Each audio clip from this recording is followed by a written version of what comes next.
Okay, so here's the first installment of Training Tip Tuesday. So something that I look for in all of my horses that I'm working on is, can I walk up to them and reach out and touch them and pet them on their forehead? Okay, and these guys are just starting to get halter broke and they're starting to get gentle and let me pet on them.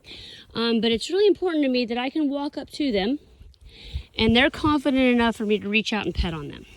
Now, if either of them would kind of flinch, turn their head, kind of not allow me to pet on one side of their head or the other, that would tell me that there is something there that's kind of bothering them or scaring them, or they're not comfortable with it.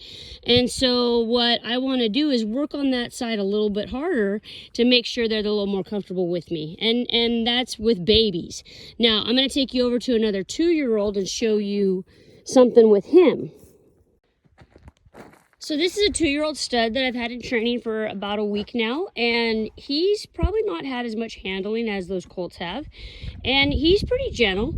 He'll let me walk right up to him and pet on him, and he's really confident, probably a little too confident. So we have him tied hard at this rail. That's the whole reason why I have this rail here. It's a patience post. It's a place to stand them after they've had a long trail ride, so they don't go right back to their corral right away and whatnot. What I do here is I liken this to kind of a shark tank. When I get on this side, I'm kind of protected by this rail just a little bit. And what I do is I have these wire reels here. You can use anything to get up and stand on, and you get over top of them. Now, this changes our relationship a little bit, doesn't it? When I'm above him instead of right at his level. And now I'm bigger than him. And this guy's handling it pretty well. He's a pretty good-minded dude. And he's not sitting back. He's not throwing a fit. And I do have some horses that'll sit back and throw a fit, and they'll, go over top of this rail here. So I want you to know that this isn't 100% safe and secure, but it does help you a little bit in the event that they do go to pull back. You can get out of there, you can get back and step down off of these, and he can have his fit on that side of the rail, and I can come back up here again, get up over top him and pet on him, make friends with him. And it's just another way to get him more comfortable with me. And if he were to not allow me to pet on either side of his head, we'd recognize that there's a hole there, and by hole I mean he's not comfortable with me on one side of his body or the other.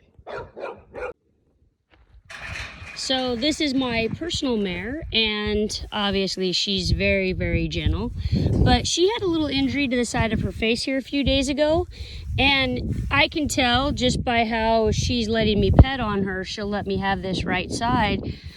But if I go to the left side, right here by her lip, she kind of moves her head away. And see, just little nuances like that are things that we need to look for when we're handling our horses to see, what's wrong with them. They're always trying to tell us something. And, initially I didn't know that was there a couple of days ago. I went to go halter her and then found it when she flipped her head away from me.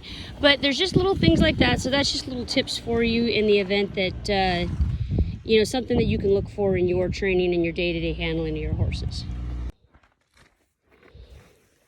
All right, well, that's going to do it for me on this Tuesday. Again, thanks for watching Becky Emil Horse Training, and I hope you have a great rest of your week. Have a good one.